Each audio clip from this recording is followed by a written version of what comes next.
والفاتحة إلى روح سيدنا ونبينا وحبيبنا وشفينا رسول الله محمد بن عبد الله صلى الله عليه وسلم، ثم إلى أرواح آبائه وإخوانه من الأنبياء والمرسلين، وثم إلى أرواح أزواجه وأصحابه وأهل بيته الطيبين الطاهرين، ثم إلى روح الإمام المهاجر إلى الله وإلى رسول أحمد بن عيسى وسيدنا عبيد الله بن أحمد بن عيسى وسيدنا المستشار الأعظم المؤمنين مبدأ محمد بن علي بعلوي، وثم إلى روح المقدم الثاني شيخ عبد الرحمن محمد السكر وأولاده، وثم إلى روح عبد الله بن أبو بكر الإدروس الأكبر ويحيى أبو بكر بن عبد الله الإدروس العدني، وثم إلى روح الإمام الفضل الوجود الشيخ أبي بكر بن سالم وأبي بن سالم، وثم إلى روح الحبيب محمد الحمدي صاحب الشيخ عبد الرحمن محمد الجبري مولى أرشد، وحبيب يوسف بن عبد الحسن وحرمة بن يوسف بن عبد الحسن، وثم إلى روح الإمام القطب الناصر الحبيب محمد بن عبد الرحمن والرسول علي بن عبد الله بارك، وثم إلى روح الإمام القطب الرشاد وغوث البلاد والعباد الحبيب عبد الله بن علي بن محمد الحداد، وثم إلى روح الحبيب حسن صانع البحر وحبيب أبو بكر بن عبد الله بن طالب العباس، وثم إلى روح الإمام القدوتنا وذكرتنا الحبيب علي بن محمد بن الحبشي، وثم إلى روح الإمام القدس صاحب الدرجة أبو بكر محمد السكر صاحب كرسي، وثم إلى روح صاحب الولاية وصاحب المقام الحبيب عبد الله بن محسن العطاس مولى فانكوفر، وثم إلى روح الحبيب حسين بن أبو بكر الإدروس صاحب ورقة، وثم إلى روح صاحب المجلس الحبيب محمد بن حامد العطاس، وثم إلى روح والدينا ووالديكم وأمواتكم وأموات المسلمين أجمعين عامة أن الله يعلي درجاتهم في الجنة ويكثر مثوباتهم ويضاعف حسناتهم ويحفظنا بجاههم وينفعنا بهم ويعيد علينا من بركاتهم وسررهم وأنوارهم وعلومهم ونفحاتهم في الدين والدنيا والآخرة، وإلى حضرة النبي محمد صلى الله عليه وآله وسلم. سر الفاتحة. أعوذ بالله من الشيطان الرجيم. بسم الله الرحمن الرحيم. الحمد لله رب العالمين الرحمن الرحيم مالك يوم الدين إياك نعبد وإياك نستعين صراط الذين أنعمت عليهم غير المغضوب عليهم ولا الضالين آمين. بسم الله الرحمن الرحيم. الحمد لله رب العالمين. نوينا التعلم والتعليم والنفع والتذكر والتذكير والنفع والانتفاع والإفادة والاستفادة والحث على التمسك بكتاب الله وسنة رسوله والدعاء إلى الهدى والدلالة على الخير ابتغاء وجه الله ومرضاته وثوابه سبحانه وتعالى. سبحانك لا علم لنا إلا ما علمتنا إنك أنت العليم الحكيم. ربي اشرح لي صدري ويسر لي أمري واحلل عقدة من لساني يفقهوا قولي. أما بعد. Alhamdulillah, segala puji kehadirat Allah Subhanahu wa Ta'ala yang masih memberikan kepada kita kesempatan untuk kita berkumpul di dalam satu perkumpulan yang insyaallah di dalamnya kita memuji Allah Subhanahu wa Ta'ala, kita memuliakan Rasulnya Nabi Muhammad sallallahu alaihi wasallam, dan di sini kita membahas tentang hal-hal yang insyaallah kita berupaya untuk ini adalah upaya bagi kita untuk mendekat kepada Allah Subhanahu wa Ta'ala. Di mulai malam hari ini insyaallah kita akan membahas kitab karangan dari Al-Alama Al-Murabbi Al-Habib Umar bin Muhammad bin Salim bin Habib bin Syekh Abu Bakar bin Salim, yang salah satu karya beliau yang berjudul Ma'iyah Tasawuf Wasama di Ahliha, apa itu tasawuf dan ciri-ciri daripada orang-orang yang mengamalkannya. Lazim diketahui bahwa ada beberapa orang yang salah dalam memahami makna daripada tasawuf. Mereka beranggapan bahwa tasawuf itu orang-orang yang enggak sholat, orang-orang yang penting hubungannya adalah kepada Allah, tanpa mementingkan hukum zahir daripada ibadah-ibadah yang dilakukan oleh Allah dan diajarkan oleh Rasulullah SAW. Itu adalah pemahaman yang keliru tentang tasawuf. Justru tasawuf itu maknanya lebih daripada itu. Dan sekarang kita akan mempelajari kira-kira sebetulnya apa sih itu tasawuf, dan bagaimana bagaimana pentingnya tasawuf dalam kehidupan kita sehari-hari. Ya, kita akan mulai pembahasan kita. A'udzu nawina bi qiraatin al-kitab kama ma'al Habib Muhammad bin Salim al-Hamid Ibn Syahab al-Bakar bin Salim wa thumma kama ma'na wa abawna wa jadadna wa masyayikhuna wa salafuna salihun bi qiraatin wa nafa'ana bi hudi wa dunya wal akhirah. Al-Fatiha. أعوذ بالله من الشيطان الرجيم. بسم الله الرحمن الرحيم. الحمد لله رب العالمين الرحمن الرحيم مالك يوم الدين إياك نعبد وإياك نستعين اهدنا الصراط المستقيم صراط الذين أنعمت عليهم غير المغضوب عليهم ولا الضالين آمين. قال المؤلف رحمه الله تعالى ونفعنا به في الدارين آمين رضي الله عنكم. بسم الله الرحمن الرحيم. Habib Umar bin Muhammad bin Salim al-Hamid. Beliau memulainya dengan menyebut nama Allah yang Maha Pengasih lagi Maha Penyayang. Segala puji bagi Allah Subhanahu wa taala. Beliau mengutip tentang salah satu daripada ayat Al-Qur'an. Wa huwallahu fis samawati wa fil ardi ya'lamu sirrakum wa jahrakum wa ya'lamu ma taksibun. Dan dialah Allah Subhanahu wa taala. Allah Subhanahu wa ta'ala zat yang patut untuk kita sembah. Allah yang Maha Pengasih lagi Maha Penyayang. Dia Allah Subhanahu wa ta'ala wa huwallahu fis samawati wa fil ardi.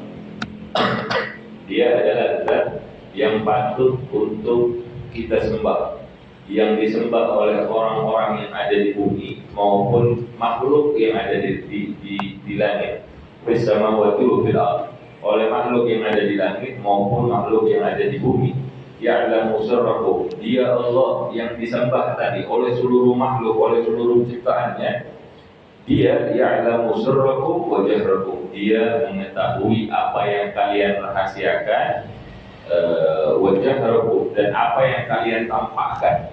Wa ya'lamu ma taksibun, dan dia mengetahui pula apa yang kalian kerjakan. Allah zat yang disembah, Allah yang menciptakan kita, seluruh makhluk baik di bumi maupun di langit, malaikat, ya. Dia mengetahui apa yang kita rahasiakan. Ada orang yang merahasiakan sesuatu di dalam hatinya, tidak dia ucapkan, tidak dia katakan, tidak dia perbuat, tapi ada di dalam hati, ya. Nggak ada orang yang tahu apa di dalam hatinya kecuali Allah Subhanahu wa ta'ala. Bagaimana kita mau menyembunyikan sesuatu perasaan kita dari Allah? Tetap Allah pasti tahu. Dan itu dinyatakan, dikatakan bahwa dia Allah mengetahui apa yang kalian rahasiakan dan apa yang kalian tampakkan. Boleh jadi kita ini menampakkan sesuatu yang tidak sama dengan isi hati kita. Kita rasa kita nggak cocok, cuman kita menampakkan bahwa kita baik-baik. Di dalam kita nggak merasa baik-baik, tapi di luar kita menampakkan baik-baik. Aslinya yang ditampakkan tidak sesuai dengan apa yang ada di dalam hati. Allah mengetahui apa yang ada di dalam hati kita dan apa yang kita tampakkan, baik itu benar atau palsu, asli atau palsu yang kita tampakkan. Dia tahu Allah Subhanahu wa ta'ala. Wa ya'lamu, dan dia juga mengetahui ma taksibun, apa yang kita kerjain. Apa sebenarnya tujuan yang kita tuju dari perbuatan kita itu, sesuatu yang kita tampakkan.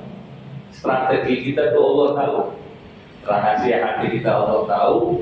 Kalau kita menampakkan sesuatu yang palsu dari apa yang ada di dalam hati kita, Allah juga tahu, dan dia juga tahu apa yang sebetulnya kita kerjain dengan perbuatan kita. Jadi nggak ada celah bagi manusia untuk menipu Allah, mengelabui Allah Subhanahu wa ta'ala. Ya, ini ada kaitannya dengan tasawuf.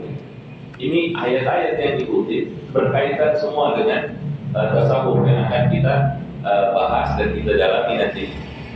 Jadi nggak ada gunanya kita ini mencoba untuk mengelabui Allah. Allah tahu isi kita, Allah tahu cover kita, dan Allah tahu hakikat dari apa yang kita lakukan. Maka jangan menipu Allah Subhanahu wa ta'ala untuk tujuan selain daripada dia.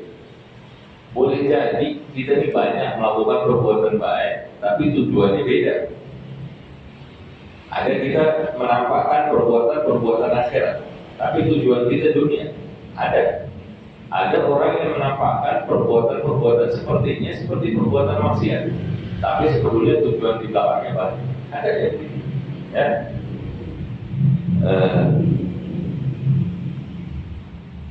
Kemudian beliau juga mengutip ayat yang lain, wa'lamu, dan ketahuilah.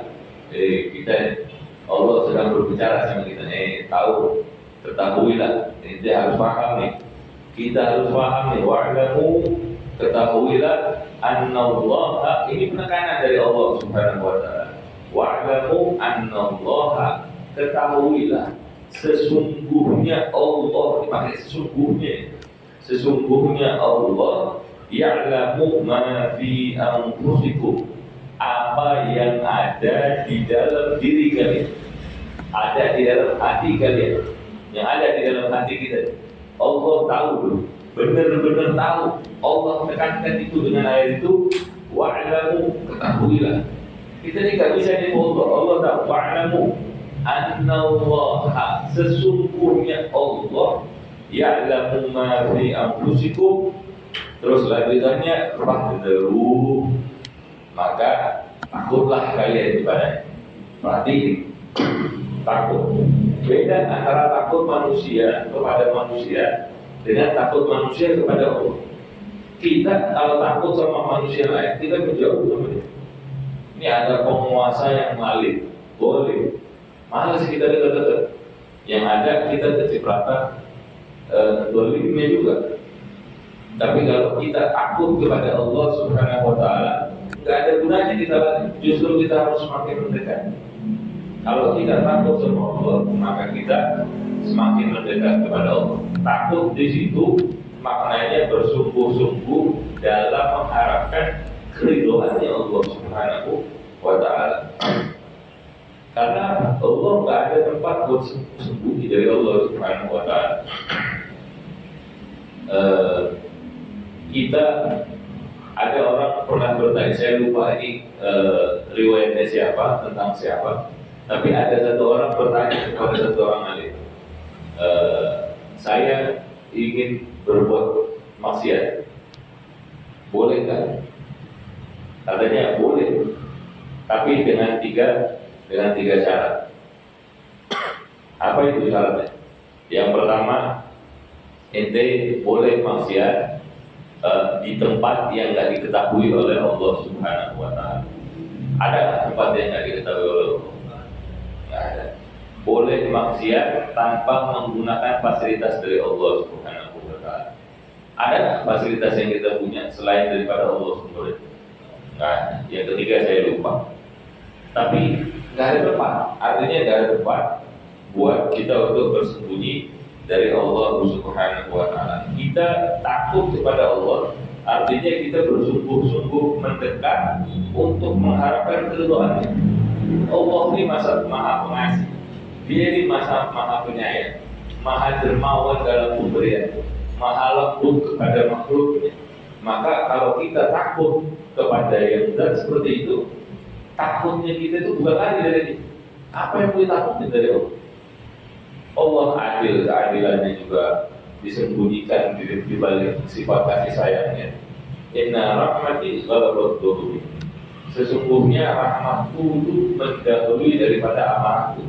Kita ini banyak maksiat, langsung gak dihukum sama Allah Subhanahu wa taala. Enggak. Kita masih dikasih bangun tidur ini, kita maksiatnya seharian. Tidur, bangun kita masih bisa nafas, mata masih bisa terbuka, tangan masih bisa ngapa-ngapain, kaki masih bisa jalan, semua masih dikasih sama Allah. Padahal kita maksiat, pantasnya kan kita di mana sama Allah?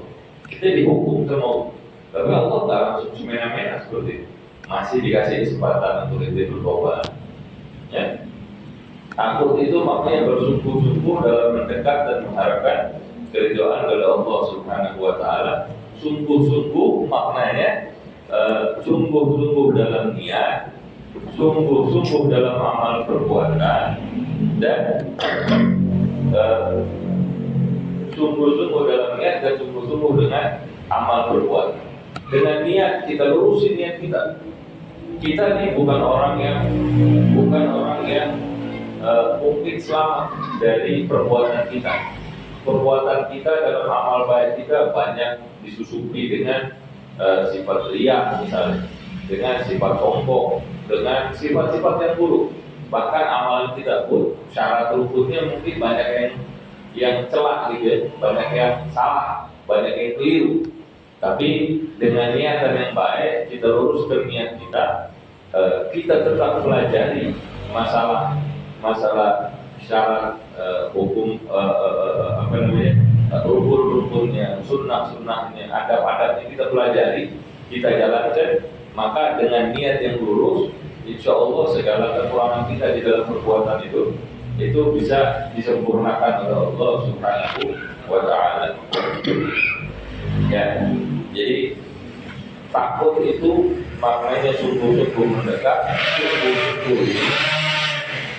sungguh-sungguh itu maknanya kita luruskan niat kita dengan kita tetap mempelajari, mencoba menerapkan bagaimana rukun-rukun, syarat-syarat sah, kemudian sunnah-sunnahnya, adab-adabnya kita lakukan semua itu karena kita usahakan untuk kita sempurnakan ibadah kita, penghambaan kita kepada Allah Subhanahu wa Ta'ala, karena Allah nggak ada tempat buat kita sembunyi dari itu. Ya. Kemudian dilanjutkan, asyhadu an la ilaha illallah wa la syarika lah wa asyhadu anna Muhammadan abduhu wa rasuluh. Kemudian juga Allah Subhanahu wa Ta'ala, kemudian Nabi Umar juga mengutip ayat Al-Quran yang lain, ma yakunu min najwa thalathatin illa huwa rabi'uhum wala khamsatin illa huwa sadisuhum wala adna min dhalika wala akthara illa huwa ma'ahum aina ma kanu ila akhir ayat. Ini disebutkan juga, dikutip ayat ini, bahwa tiada pembicaraan rahasia antara tiga orang. Ma yakunu min najwa thalathatin, enggak ada pembicaraan rahasia dari tiga orang illa huwa rabi'uhum, kecuali dia Allah Subhanahu wa Ta'ala adalah yang keempat. Ya. Wala khamsatin illa huwa sadisu. Enggak juga kalau ada pembicaraan empat orang kecuali yang kelimanya adalah Allah Subhanahu wa Ta'ala. Wala adna min dzalika wala aktsara illa huwa ma'ahum aina ma kanu. Enggak juga pembicaraan antara jumlah yang lebih sedikit atau lebih banyak dari jumlah yang tadi disebutkan, melainkan dia Allah Subhanahu wa Ta'ala bersama di antara mereka dimanapun mereka berada. Tanda bahwa nggak ada tempat sembunyi untuk kita, dan dia Allah selalu memperhatikan kita. Nah, dan aku bersaksi bahwasanya pemimpin kita, Nabi kita Nabi Muhammad SAW adalah hambanya dan Rasul yang telah diutus. Ya. Allah Subhanahu wa Ta'ala tadi dikutip 3 ayat yang menyebutkan bahwa Allah sangat mengetahui keadaan kita. Ya, nggak ada tempat buat kita untuk sembunyi dari Allah. Dia tahu apa yang ada di dalam hati kita. Dia tahu apa yang kita tampakkan. Dia tahu apa yang kita kerjakan. Semuanya diketahui oleh Allah. Nggak ada rahasia. Kita mau sendiri Allah tahu. Kita mau berdua Allah yang ketiga. Kita mau bertiga Allah yang keempat, dan seterusnya. Nggak ada tempat buat kita untuk sembunyi dari Allah Subhanahu wa Ta'ala. Tapi Allah nggak semena-mena juga. Dia tahu semuanya. Tapi dia juga nggak melepas begitu aja kepada hamba-hambanya. Ya. Kemudian dikatakan huwa alladzi arsala rasulahu bil huda, dikutip ayat yang lain. Dia Allah alladzi yang telah arsala rasulahu, yang telah mengutus rasulnya bil huda, dengan petunjuk, wal huda bil huda wa dinil haqqi liyudhhirahu 'ala dini kullih walau karihal musyrikun. Dia Allah Subhanahu wa Ta'ala enggak semena-mena dalam keadilannya. Dalam pengetahuannya pun Allah enggak semena-mena, bayangkan. Ya. Dia tidak semena-mena dalam keadilannya, dan dia Allah Subhanahu wa Ta'ala kemudian mengutus kepada manusia Ini sifatnya Allah, ini baiknya Allah Subhanahu wa Ta'ala. Kan kalau Allah sekedar mau bilang sama manusia, itu lakukan yang baik, tinggalkan yang buruk, tanpa mengutus Rasul, boleh kan? Boleh aja, karena juga Allah. Ya, tapi Allah tidak sesemena-mena itu. Allah nggak semena-mena. Allah kemudian mengutus Rasulnya, Nabi Muhammad SAW. Dalam keadilannya dia mengutus kepada manusia Nabi sebagai petunjuk jalan. Arsala rasulahu bil huda, dengan membawa petunjuk kepada agama yang benar. Wa dinil haq, dia bawakan petunjuk, dia bawakan agama yang benar. Dikasih pedomannya. Dikasih pedomannya supaya kita bisa menjalankan apa yang diperintahkan oleh Allah itu dengan baik, ya. Arsala rasulahu bil huda wa dinil haq liyudhhirahu 'ala dini kulli. Supaya apa? Agar dia Allah memenangkannya. Memenangkan siapa? Agama yang dibawa, petunjuk yang dibawa oleh Rasulnya tadi, oleh Nabi Muhammad SAW, di atas agama-agama yang lain. 'Ala dini kulli, semuanya, atas segala agama-agama yang ada. Makanya orang kalau menang itu pasti dia masuk dalam Islam. Menang dalam pemikiran. Ketika dia mau memikirkan tentang agamanya, pasti dia akan mendapatkan Islam itu solusi. Ya. Tapi kalau misalnya dia memilih setelah dia belajar, kalau dia nggak belajar dia kan nggak bisa tahu dia menang apa kalah. Tapi kalau dia mau belajar, kemudian dia perbandingkan, pasti dia akan mendapatkan kemenangan dengan mendapatkan Islam. Dan Allah memenangkan Islam itu di atas agama-agama seluruhnya, walau karihal musyrikun, walaupun orang-orang musyrik itu walau karih benci, walaupun dibenci.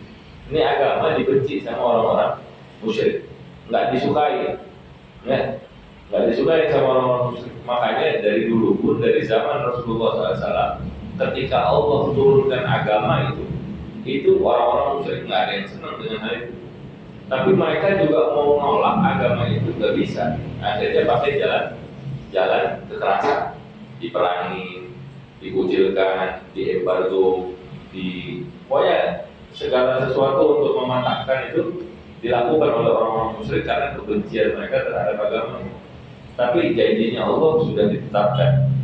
Arsala rasulahu bil huda wa dinil haq liyudhhirahu 'ala dini kulli. Allah memenangkan agama ini di atas agama-agama yang lain. Dan dia Allah diutus Rasulnya Nabi Muhammad SAW. Ini tanda bahwa ini salah satu kabar gembira juga buat kita, ya. Bagaimana kita itu bisa punya sosok panutan. Orang kalau disuruh dikasih misalnya kendaraan baru, kita nggak bisa naik motor misalnya, dikasih motor, dikasih buku cara untuk bawa motor, kira-kira kalau kita baca langsung kita bisa naik motor langsung? Belum tentu kan gitu. Tapi kalau ada petunjuknya, ada orangnya yang nunjukin, ini loh caranya, masukin kutinya, putar kanan, starter atau diselam. Ntar kalau begitu gasnya pelan-pelan aja. Kiri ini buat kopling atau buat ngerem, kanan juga buat rem depan. Gitu ya. Dikasih tahu caranya. Ntar kalau mau belok kiri kasih sennya ada di sebelah sini. Kalau mau nyalain lampu malam begini. Semuanya dikasih tahu. Dikasih lihat langsung. Lebih mudah nggak kita belajar? Lebih mudah. Dan ini Rasulullah SAW diutus sama Allah untuk sebagai jadi contoh, teladan, panutan buat kita untuk kita bisa mendekat kepada Allah yang tadi sifat-sifatnya sudah kita sebutkan, yang dikutip oleh Nabi Muhammad. Dan dia Allah Subhanahu wa Ta'ala telah berbicara kepada Rasulullah SAW. Ini dikutip lagi pembicaraan antara Allah dengan Rasul. Bagaimana Allah berdiskusi, berdialog dengan Rasulullah SAW. Dikatakan di dalam ayat, ya ayyuhan nabi, wahai sang nabi, ya, Ini juga Allah Subhanahu wa taala memanggil Rasulullah dengan panggilan sayang. Ya. Kita kalau punya istri nih, ya. Kita sayang nggak sama pasangan hidup kita? Nah, kita sayang. Dia punya nama, punya. Tapi kadang-kadang kita manggilnya dengan sebutan sayang, gitu. Seringnya gitu. Saya nggak tahu nih kalau yang lain. Tapi saya sih begitu ceritanya. Tapi nggak juga deh. Atau nggak kita sama anak dan anak kita kan punya nama, kita kasih dia nama. Tapi kadang-kadang kita panggilnya cager, sini mau ngapain? Kita sebut, kita puji dia dengan sebutan khusus. Enggak kita panggil dengan namanya. Ya, kalau kita di kelas ranking 1 mulu misalnya, dipanggil sama guru kita bukan dengan nama kita, dipanggil orang yang berprestasi misalnya. Nggak ada yang gitu. Ya tapi maksudnya itu dengan pujian dengan pujian-pujian. Kalau yang lain-lain Nabi itu dipanggilnya dengan namanya. Ya Isa, ya Musa, ya Adam, ya Ibrahim. Semua nabi-nabi itu dipanggil dengan namanya. Tapi Nabi Muhammad SAW nggak pernah dipanggil sama Allah dengan namanya langsung. Tapi dipanggil dengan sebutan-sebutan, julukan-julukannya itu. Sallallahu alaihi wasallam. Di ayat ini dikatakan, ya ayuhan nabi, wahai sang nabi. Wah, ini indah sekali. Wahai sang nabi, inna arsalnaka syahidan wa mubasysyiran wa nadhira. Ini percakapan antara orang pertama dengan orang kedua nih. Pakainya dhamirnya ka. Ya ayuhan nabi, inna arsalnaka. Sesungguhnya kami telah mengutusmu. Ini kan antara orang satu dengan orang kedua. Ini yang ngerti nahwu shorof Ustaz Maulana. Kami sudah mengutusmu, inna arsalnaka, kami sudah mengutusmu, ya. Syahidan, sebagai saksi, wa mubasysyiran, dan sebagai pemberi kabar gembira, wa nadhira, dan sebagai pemberi peringatan. Tugasnya sebagai saksi, sebagai pemberi kabar gembira dan pemberi peringatan, ya. Wada'iyan, dan sebagai penyeru ilallah, ke jalan Allah Subhanahu wa taala, biizni, dengan izin daripada Allah Subhanahu wa taala, wa sirajan munira, dan sebagai cahaya yang menerangi. Ujiannya Allah Subhanahu wa taala kepada Rasulullah SAW. Jadi di sini kita dibuka pandangannya tentang siapa sosok daripada Nabi Muhammad SAW di sisinya Allah, dan bagaimana kita bisa menempatkan sosok sang Nabi untuk supaya kita bisa mendapatkan keridhaannya Allah Subhanahu wa taala. Yang sifat-sifatnya Allah tadi sudah kita sebutkan. Jadi kita harus bisa menempatkan sosok Rasulullah SAW di tempatnya yang tepat supaya kita bisa mendapatkan keridhaan Allah Subhanahu wa taala. Dia Rasulullah SAW adalah sebagai saksi kelak atas apa yang kita lakukan. Nabi sudah memberikan risalahnya, menyampaikan risalahnya.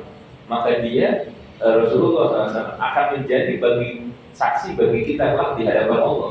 Bagaimana kita nih nanti dibelanya sama Allah, sama Rasulullah SAW.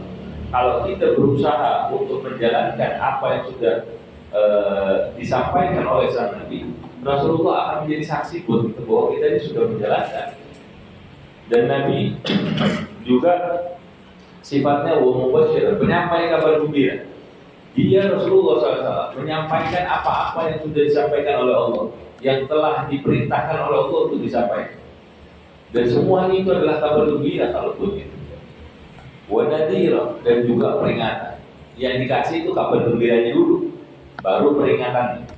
Supaya apa? Supaya orang ini punya feel-nya itu positif.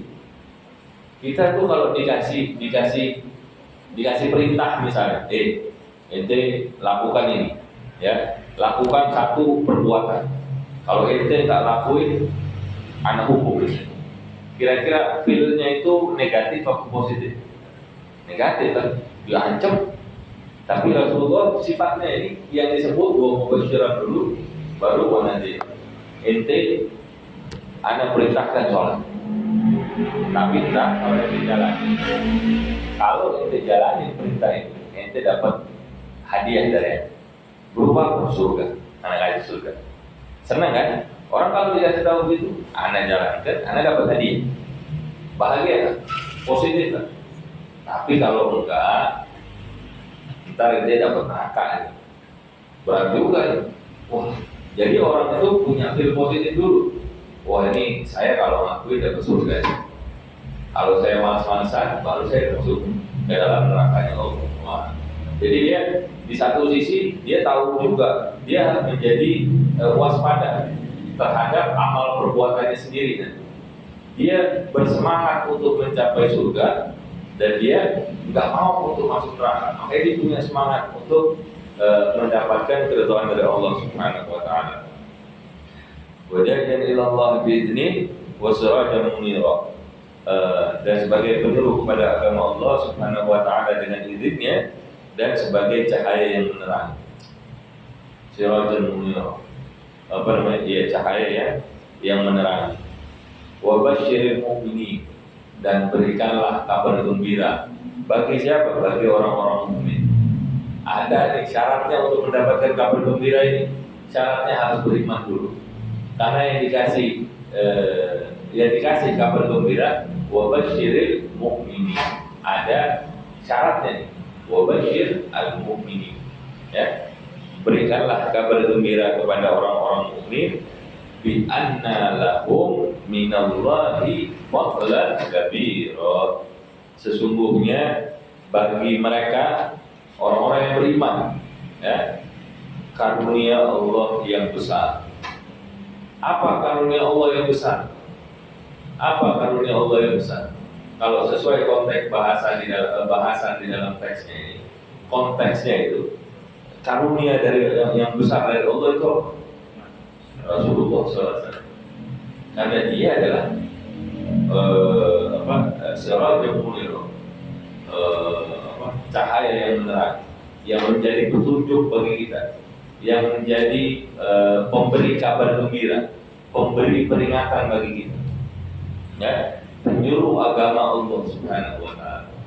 Ini karunia terbesar dari Allah Subhanahu wa taala. Kita tempatkan Rasulullah yang betul di dalam hati kita supaya kita bisa mendapatkan keridhaan dari Allah Subhanahu wa taala. Juga di dalam firman yang lain yang dikutip, Nun wal qalami wa ma yasturun ma anta bi ni'mati rabbika bimajnun wa inna laka la ajran ghaira mamnun wa innaka la'ala khuluqin 'adzim. Nah, ini sering kita dengar nih kalau ayat yang terakhir yang keempat.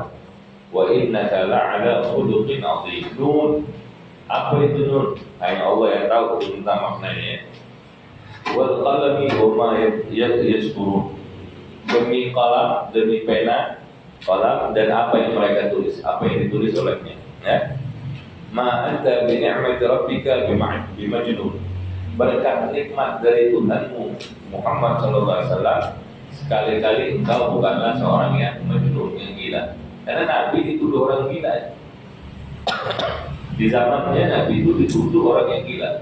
Ini menyebarkan sesuatu yang baru yang nggak ada di zaman itu. Bukan kalau mau dibilang Nabi nyontek nggak juga, karena nggak pernah didengar yang seperti ini. Dan orang-orang Arab itu ingatannya luar biasa. Mereka itu bisa baca, bisa tulis, karena ingatannya kurang. Biasanya karena mereka kurang dalam mengingat. Makanya mereka bisa baca, bisa tulis supaya nggak lupa. Makanya perlu ditulis. Rasulullah SAW nggak bisa baca, nggak bisa tulis. Bukan kelemahan buat Nabi, justru itu kelebihan buat Nabi. Artinya dia punya ingatan yang kuat. Dia nggak membaca dari apa-apa yang pernah diturunkan kepada nabi-nabi sebelumnya, karena emang nggak ada. Nabi nggak pernah membaca. Gitu ya. Dari Muhammad, Nabi itu kemudian dianggap orang yang gila, dituduh sebagai orang yang gila. Tapi Allah Subhanahu Taala membela Nabi Muhammad SAW bahwa Nabi Muhammad sama sekali bukan orang yang yang dituduhkan, orang yang dituduh sebagai seorang gila. Wa inna lakal ajra wa inna laka la ajran ghaira mamnun. Sesungguhnya bagi kamu Nabi Muhammad SAW benar-benar ada sebuah pahala yang besar yang gak putus-putus buat Nabi Muhammad SAW. Sampai itu syafaatnya Rasulullah SAW di hari akhir kelak itu neraka sendiri. Itu sampai berpikir dalam tanda kutip, saking banyaknya orang yang diselamatkan dengan syafaatnya Rasulullah SAW. Ini jangan-jangan nih neraka ini cuma ngebakar dirinya, ya. Sampai segitu, nggak putus-putus. Nabi itu diberikan pahala yang besar oleh Rasulullah, dan itu menyebar di zaman beliau hidup, bahkan di zaman setelah beliau wafat, bahkan sampai di hari akhirat kelak. Rahmat yang ada di dalam diri Rasulullah yang diberikan oleh Allah Subhanahu wa Ta'ala nggak putus dari awal penciptaan Nabi Muhammad SAW sampai sekarang, sampai nanti di yaumil mahsyar, di hari hisab, di hari perhitungan, nggak ada putus-putusnya. Wa innaka la'ala khuluqin 'adzim. Dan engkau wahai Nabi Muhammad SAW la'ala khuluqin 'adzim, benar-benar berada di atas akhlak yang agung. Ini kalimat kata azim itu jarang digunakan. Sifat Allah yang besar, al-azim, jarang digunakan untuk sesuatu yang lain. Kalau untuk Ar-Rahman, Ar-Rahim dan lain sebagainya, As-Samad, Al-Latif, banyak digunakan untuk sesuatu yang lain. Tapi kalau untuk kalimat sifat azim itu jarang digunakan, kecuali beberapa. Salah satunya adalah untuk akhlaknya Rasulullah SAW. Wa innaka la'ala khuluqin 'adzim. Apa yang agung dari Rasul? Akhlaknya Rasulullah SAW.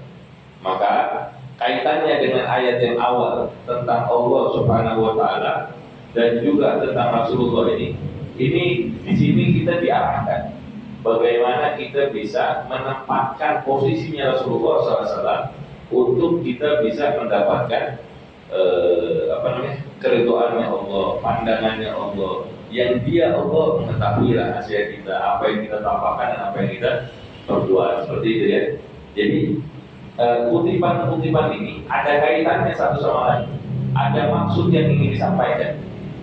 Ya mungkin apa yang saya sampaikan tidak mewakili keseluruhan maksud, tapi minimal kita bisa melihat rangkaiannya, bagaimana kita harus mengerti bagaimana dasar daripada tasawuf ini antara Allah dengan Rasulnya dulu. Ini kita belum masuk kemana-mana ya. Kemudian Allah juga mensifatkan di dalam firman-Nya, laqad manallahu 'alal mu'minina idh ba'atha fihim rasulan min anfusihim yatlu 'alaihim ayatihi wa yuzakkihim wa yu'allimuhumul kitaba wal hikmah wa in kana min qablu lafi dhalalin mubin. Sungguh Allah Subhanahu wa Ta'ala laqad manallahu 'alal mu'minin, telah memberi karunia kepada orang-orang yang beriman kepada Allah Subhanahu wa Ta'ala, idh ba'atha fihim rasulan, ketika Allah Subhanahu wa Ta'ala telah mengutus kepada mereka seorang rasul min anfusihim, dari golongan mereka sendiri, dari golongan manusia juga, min anfusihim yatlu 'alaihim ayatihi, yang membacakan kepada mereka ayat-ayat, tanda-tanda dari Allah Subhanahu wa Ta'ala, wa yatlu 'alaihim ayatihi, ayat-ayat daripada Allah Subhanahu wa Ta'ala, wa yuzakkihim, dan yang membersihkan jiwa mereka. Rasulullah nih, seorang rasul dari golongan kita sendiri, dari golongan manusia.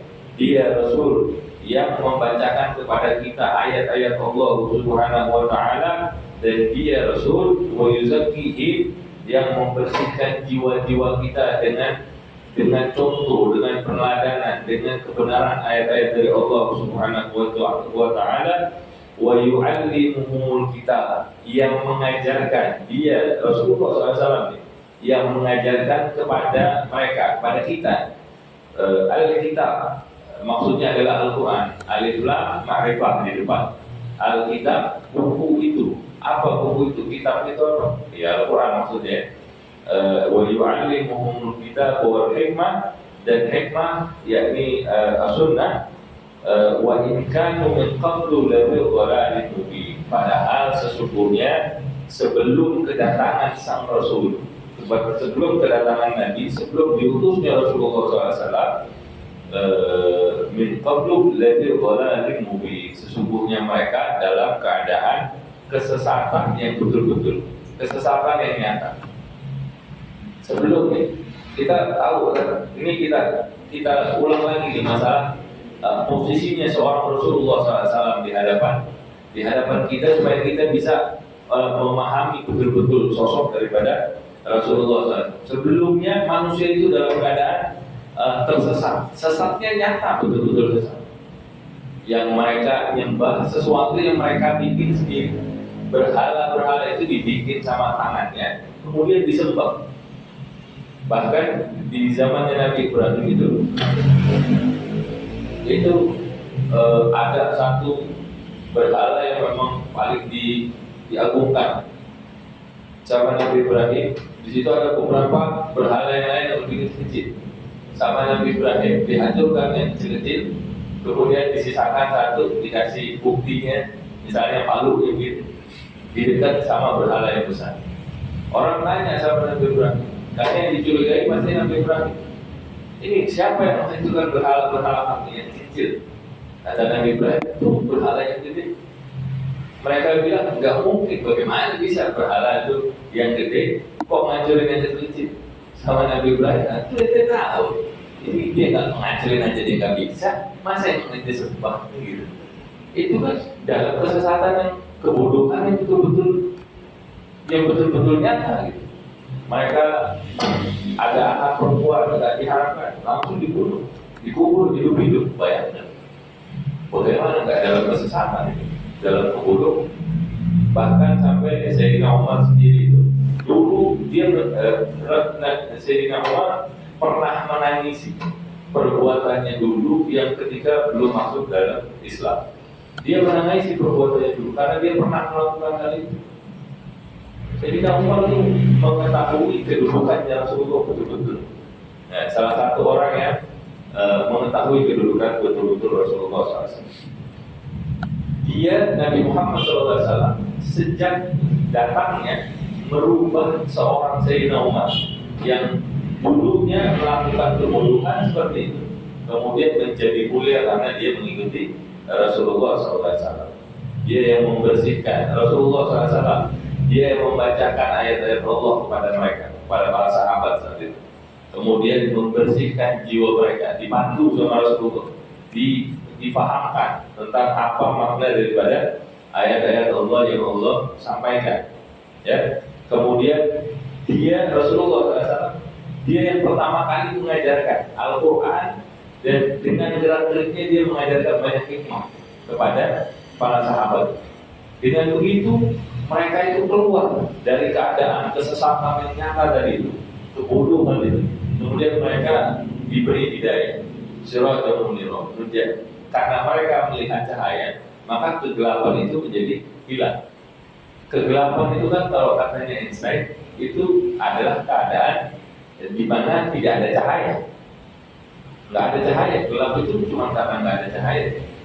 Nah, Rasulullah SAW itu siratal munir, cahaya yang terang. Ya, dengan adanya sosoknya Rasulullah, otomatis kegelapan itu mulai hilang. Dia Rasulullah yang mengajarkan, membacakan ayat-ayat Allah. Dia Rasulullah SAW yang mengajarkan, memahamkan kepada mereka tentang Alkitab, tentang Al-Quran, dan dengan gerik-geriknya beliau mengajarkan banyak sunnah. Kemudian juga dengan kehidupannya Rasulullah dan apa yang dia sampaikan, dia bersihkan jiwa-jiwa manusia itu sehingga mereka siap menerima, mereka pantas, memiliki kepantasan untuk bisa mendekat kepada Allah Subhanahu wa Ta'ala. Nah, tujuannya dari tasawuf itu adalah salah satunya tujuan besarnya adalah itu, kita memahami Allah Subhanahu wa Ta'ala, bahwa kita nggak ada tempat di muka bumi, di dalam hati kita yang paling berbenar, nggak ada tempat buat kita untuk mengelabui Allah Subhanahu wa Ta'ala. Nggak ada tempat buat kita untuk menampakkan sesuatu yang palsu. Allah juga pasti tahu.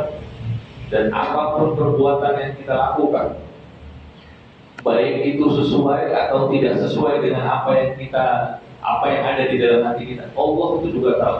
Maka kita harus tempatkan Allah sesuai dengan kepantasan. Ya, nggak usah main-main dalam kehidupan, apalagi dalam ibadah, dalam perbuatan kita sehari-hari. Allah Maha tahu. Bagaimana kita bisa menempatkan Allah sesuai dengan tempatnya? Kemudian diutuslah Rasulullah SAW. Kita ikuti apa yang menjadi anjuran dari beliau. Sunnah-sunnahnya kita ikuti, ajarannya kita ikuti, adab-adabnya kita ikuti, hikmah dari beliau kita ikuti. Bagaimana kita bisa ikuti? Ya, tentu harus lewat jalur yang benar. Ya, dengan begitu nantinya kita akan keluar dari kebodohan kita menuju terangnya cahaya, gelapnya kebodohan menuju terangnya cahaya. Dan itu akan terasa tanpa kita sadari. Kalau kita benar-benar mengikuti Rasulullah SAW, kita ikuti jalannya, kita pilih jalan tasawuf, kita ikuti betul-betul. Nanti suatu saat kita akan merasakan bahwa oh, saya sekarang begini, perasaan dulu saya nggak begini. Perasaan dulu saya seperti yang dirasakan oleh Sayyidina Umar radhiyallahu anhu. Dulunya beliau begitu melakukan hal yang nggak masuk akal dulu. Anak kecil dibunuh, langsung dikubur hidup-hidup, baru lahir langsung dibunuh. Itu sekarang setelah bertemu dengan Rasulullah, itu dia menyadari, kok saya dulu bisa begitu? Harusnya kan nggak mungkin. Nanti itu kalau kita mau di jalan tasawuf ini, kita perbaiki hati kita, bagaimana kita menempatkan Allah, bagaimana kita menempatkan Rasulullah, bagaimana kita menjalani hidup kita dengan segala ciri-ciri nanti yang akan kita coba pelajari, dan itu mudah-mudahan bisa kita ikuti di dalam hidup kita sedikit demi sedikit. Pada akhirnya kalau suatu saat kita akan menyadari bahwa kita ini sudah melangkah cukup jauh meninggalkan kegelapan kita dulu. Tinggal kita yang rasain nanti. Tapi gak usah pusing sama apa hasil yang kita dapatkan.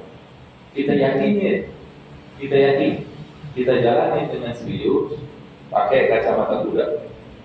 Ya. Sebagaimana yang dilakukan oleh para sahabat.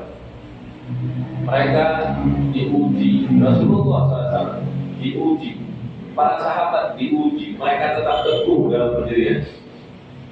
Tapi kita lihat di sejarah itu dicatat bagaimana kedudukan mereka di awal dan kedudukan mereka di akhir.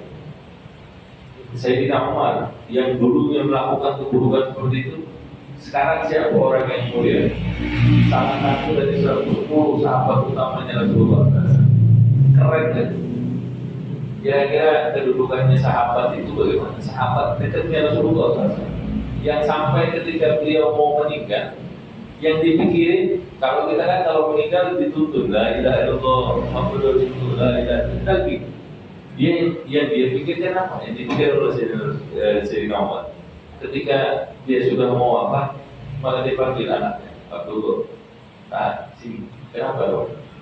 Tolong tanyain sama Sayyidah Aisyah radhiyallahu anha, bolehkah Umar nanti dikubur dekat sama dua sahabat, dekat sama Rasulullah, dekat sama Sayyidina Abu Bakar Siddiq?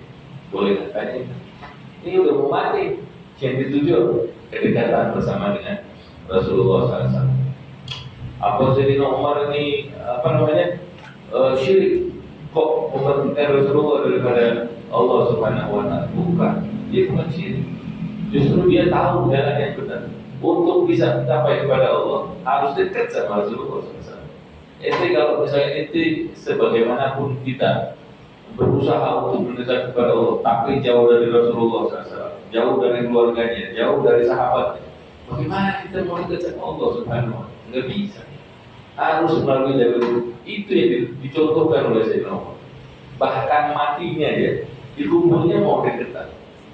Kira-kira Allah akan mengadab bumi yang di situ ada jasadnya Rasulullah SAW? Nggak pernah. Tempat paling mulia itu, ulama banyak yang sepakat. Tempat paling mulia itu ya sudah kuburnya Nabi Muhammad SAW. Tanah di mana di situ di dalamnya ada jasadnya Rasulullah SAW. Tempat paling mulia di muka bumi. Dibandingkan dari Makkah, di situ ada Ka'bah. Ka'bah itu jadi mulia karena Rasulullah SAW yang memuliakan Ka'bah. Karena di situ ada kemuliaan Nabi Ibrahim. Nah, ya, begitu. Dan juga sedikit dilanjutkan, firman-Nya juga yang diikuti oleh firman, laqad ja'akum rasulun min anfusikum azizun 'alaihi ma 'anittum harisun 'alaikum bil mu'minina raufur rahim. Laqad ja'akum, sungguh telah datang kepada kalian rasulun, seorang rasul min anfusikum, dari golongan kalian sendiri. Laqad ja'akum rasulun min anfusikum azizun 'alaihi ma 'anittum, yang berat ngerasain penderitaan, berat penderitaan kalian, itu juga dirasain sama Rasulullah SAW. Yang dia itu walaupun orang itu jauh dari Allah Subhanahu wa Ta'ala, tapi Rasulullah SAW sangat menginginkan keimanan dan keselamatan bagi mereka, bagi kalian, bagi kita, bagi orang-orang itu. Makanya Rasulullah SAW ketika ada jasad seorang Yahudi lewat di depannya Rasulullah SAW berdiri dan menangis. Bukan kalau kita mungkin ya, ketika jasad seorang Yahudi lewat, paling kita bilang syukuri, karena dia menentang. Ini kalau kita lagi berdakwah kemudian ditentang sama orang, tantangannya bukan sekedar, bukan bulian, bukan kata-kata doang, berantem beneran. Yahudi ini mengkhianati Rasulullah dalam satu perjanjian di Madinah. Yahudi ini mati lewat, bukan dikatain sama Rasulullah. Nangis Rasulullah. Ditanya, Sayyidina Umar kemudian bilang sama Rasulullah, ya Rasulullah, nggak usah nangis. Ini yang lewat jasadnya orang Yahudi, bukan orang Muslim. Bukan, tenang aja. Kata Rasulullah SAW sambil dalam tangisnya itu, dia bilang sudah lewat satu jiwa dari dakwah Muhammad SAW. Bagaimana dia sangat menginginkan keislaman, keimanan, keselamatan bagi manusia. Itu sifatnya Nabi Muhammad SAW. Kita juga harus kita lihat sifat kita nih mencerminkan sifatnya Rasulullah SAW apa enggak. Nabi menginginkan keselamatan bagi mereka, menginginkan kebaikan buat mereka, walaupun ditentang, tetap Nabi punya kebaikan, menginginkan kebaikan. Sifatnya dakwah seperti itu. Kita pengen kebaikan buat orang supaya mereka bisa menjalankan rukun-rukun, kewajiban, sunnah, adab yang ada, supaya dia bisa menjalankan ibadah itu betul-betul mendapatkan keridhaan Allah Subhanahu wa Ta'ala. Sifatnya dakwah itu. Rasulullah menyampaikan itu semua dengan cara yang terbaik, karena caranya Rasulullah. Caranya Rasulullah, dia tidak menggerakkan tubuhnya kecuali ilham dari Allah Subhanahu wa Ta'ala. Disampaikan dengan cara yang terbaik dari Rasulullah. Tetap aja orang rukun sama Rasulullah, tetap aja mereka menolak, tetap aja mereka merasakan menolak dengan perbuatan dan perkataan. Ya begitu Rasulullah, maka kita juga nggak boleh cengeng. Ini kemarin dibilangin juga sama salah satu sahabat saya, Abdurrahman Sa'ad. Itu kalau dakwah jangan cengeng, jangan cengeng, ya, jangan cengeng. Usaha untuk melakukan, menginginkan kebaikan. Kalau mereka tak mau, ya itu urusan dia, saya mau. Yang penting urusan kita sudah berusaha untuk menyampaikan. Kan tugasnya kita ini cuma perpanjangan dari apa yang diajarkan oleh Rasulullah. Kita cuma perpanjangan lisan, cuma perpanjangan perbuatan. Kalau ada yang bagus, itu memang kebaikan yang disampaikan dari Rasulullah. Kalau ada yang buruk itu keburukannya kita, karena kita nggak bisa menjalankan 100% seperti kebaikan yang dijalankan oleh Rasulullah yang terbaik. Ya, tugas kita bahwa tentang risalah. Rasulullah sudah menyampaikan risalah, ya kita juga berusaha untuk menyampaikan risalah.